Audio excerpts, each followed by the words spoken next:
If you are looking for someone with a venomous tongue and wit to boot, look no further than Ted Cruz. Cruz will promptly lay the smackdown on anyone who stands in his way. Recently the Texas right-wing Sen. Cruz destroyed Sen. Al Franken in grand fashion. Cruz spoke about how Franken trashed him in USA Today. Once Ted got to the topic of Al's book, The Blaze reported that he stated, "Al is trying to sell books, and apparently he's decided that being obnoxious and insulting me is good for causing liberals to buy his books. He may need to visit the hospital about that burn." In order to understand what Cruz is getting at, we need to look back at Franken's conversation with USA Today, and his upcoming book Al Franken, Giant of the Senate. During his interview with Susan Page, Frank said, "He likes Cruz probably more than my colleagues like Ted Cruz. One hate Ted Cruz." Al went on to bad-talk Cruz, stating that he is dishonest and apparently everyone dislikes Cruz. Let's be honest for a second,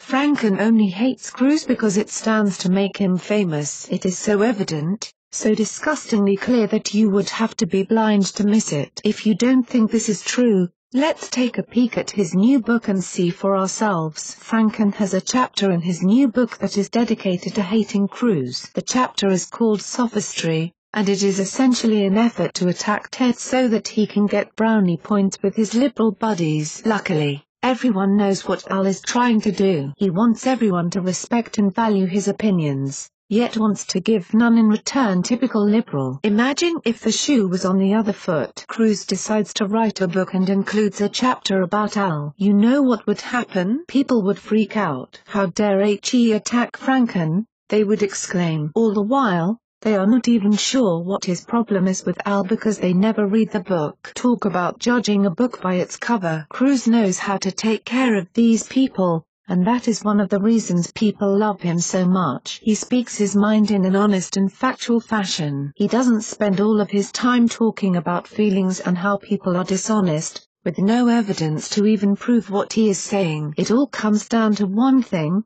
lack of credibility. The left is losing all sense of credibility that it has left, and there wasn't much to spare to start. Liberals prove time and time again that they have no standards whatsoever. In fact, if it weren't for double standards, the left would have no standards at all. If you believe in the same exact thing that they do, but you identify as another political party, you are evil. Spare us the drama. Our country needs to be the focus here, not their stupid, baseless attacks that are apparently so important that they deserve whole book chapters. Do you think that Cruz did a great job crashing Al? Share this on Facebook and Twitter and let us know what else you think. And don't forget to help support us by subscribing and joining us on Patreon, by clicking on our Patreon link in the description box down below. Let the world know your thoughts on this. Sources News helped contribute to this report. Thanks for watching and goodbye from all of us here.